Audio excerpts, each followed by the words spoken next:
Hoorah! Here we are at last. Bike ready to go for the first ride of the year. It's April the 3rd and it's a nice sunny day at last. I have been frustrated by the weather this March, and then I've been busy, and any day that I might have been able to go out for a ride, I haven't been able to because I've been working, and then the weather's been terrible. Anyway, we finally arrived. The other thing is I'm totally frustrated about is I've been waiting for this crankshaft to come back. I'm in the middle of rebuilding this Trident, or in the middle of it, and just starting it. And I've got all the engine all prepped and everything. But the crankshaft and other parts have been down at the engineers for 6 weeks. So I've been kicking my heels for 6 weeks. I haven't been able to do any engineering work, any building work, any mechanical work. I haven't been able to go out for a ride on the bike. I've been so frustrated I can't tell you. So I've actually just heard this morning that the crankshaft is now ready to be collected. After 6 weeks, everything's come at once, which I'm mad about, only because, now the weather's good. I've got stuff to do in the house, the garden and so on, and I could have been doing that engine all that time when I couldn't really be doing anything else. The weather's been rubbish. I could have been sitting there doing the engine. Well, anyway, there we go. Whew. So this is not my Norton Commando. That is my Norton Commando. So this is the Norton Commando, the Norvil Commando that I worked on a few months ago. And what's happened is the chap that owns it, when I worked on it, it was just coming up to Christmas, and I didn't get a chance to go out and fettle it, give it a first run or anything. So the chap who I worked on it for, he brought it back so that I can go out for a ride on it and just make sure it's fettled, tune the carbs. So that's what I'm doing. So the first thing, before I go on, so this, as you may know if you watch this channel, is this is what's called a Norvil Commando. That means the company Norvil took an old Commando and they completely rebuilt it from scratch with loads and loads of upgrades. All new carburetors, all new pistons, all the crankshaft done, all new valves, all the engine done, uprated starter motor. It's got a belt drive primary chain, upgraded front disc brake, upgraded engine, top engine steady, new isoelastics, new exhaust system, uprated electrical charging system, new carbs with an earlier air filter on, etc., etc. And so I've just worked on it because it was sitting unused for 10 years shortly after it was built. So I just sort of recommissioned it and re-chromed bits and got it all back, and so it's all ready, because I know the chap is selling it. The bloke who now owns it is now selling it. He just wanted to get it all tip top before selling it. So what have I done? I've put a oil pressure gauge on, amongst other things, and so we're going to take it out for a ride, and I'm going to be tuning the carburetors. So if you want the pilot circuit on the carbs, I'm going to be tuning those. So if you want to know about tuning, balancing carbs, then that's coming up. When the engine's hot in the middle of the ride, I'll find somewhere to stop, and we'll just give those carburetors a fine tune.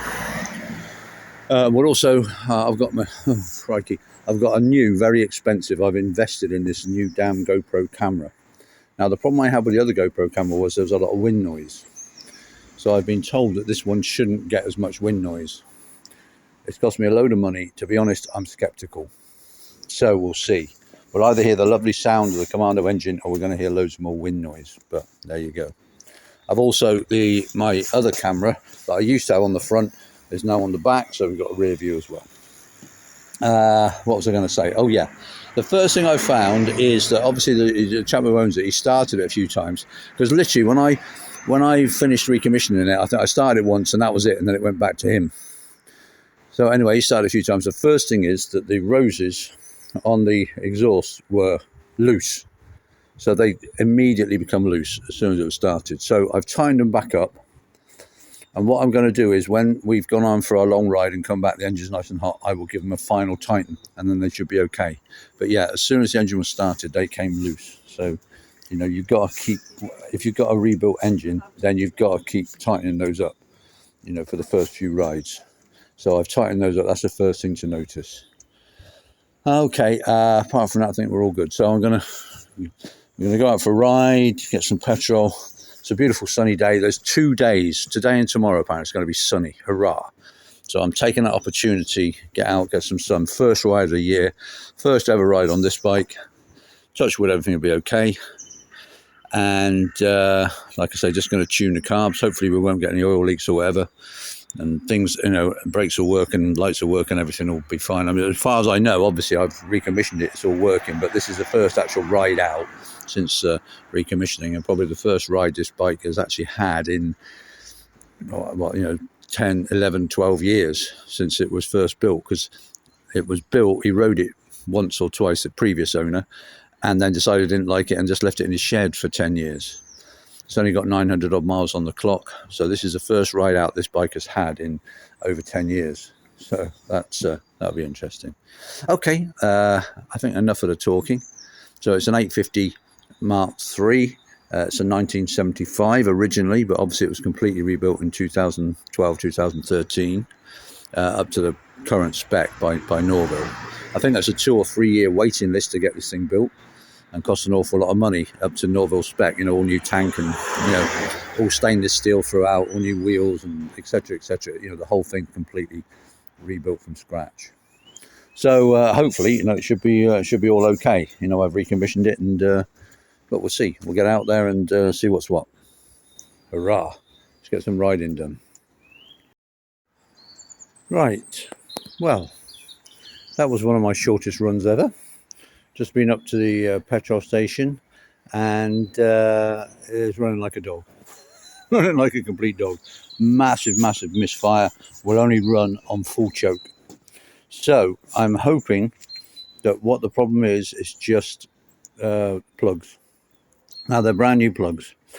Well, you know, from December, whatever. But I've had this before, that for whatever reason, plugs, they just don't like to sit over winter, and so I'm hoping, you know, and they can foul. You know, I've had it before; they just die over winter. Don't ask me why.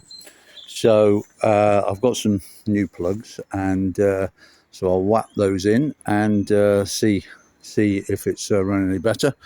Hopefully it is. Otherwise, it's a bit of a head scratch back to the drawing board. So, but I'm hoping it is just the plugs. Best laid plans of mice and men and all that. Here we go. I'll swap the plugs. Changed the plugs, and I've done a very rough tune on the carbs, and we seem to be okay, or at least 90% okay. So when we get out to where we're going, and when I do a proper tune on the carbs, hopefully that'll totally sort it out. I've still got a very slight popping on the left-hand cylinder. You know, it's popping a bit. Shouldn't be, only a little bit, but it is. So, but I think it might just be a bit lean. I've enriched the carb slightly, and that seems to have cleared it. We'll see when I try and tune them out in Derbyshire. We'll see how we go. Anyway, good enough. Certainly good enough to go for a ride, which it certainly wasn't before. So fingers crossed. See how we get on. I'll get the cameras turned on. Hopefully you'll be able to see the dials and that while we're riding, and see what we're doing. I just mentioned that I can't start it now because it's on the slope, unfortunately. But we'll put it on tick over and that when we're out in Derbyshire. Just watch the oil pressure gauge. It does go right up to over max when you start it up, but you see now it's warm. It's already down to about 60, 70 max. Now that it's only takes a minute or so max before it drops back down, so I'm quite happy with it. But we'll see. Hopefully on the camera we'll be able to see the oil pressure gauge anyway.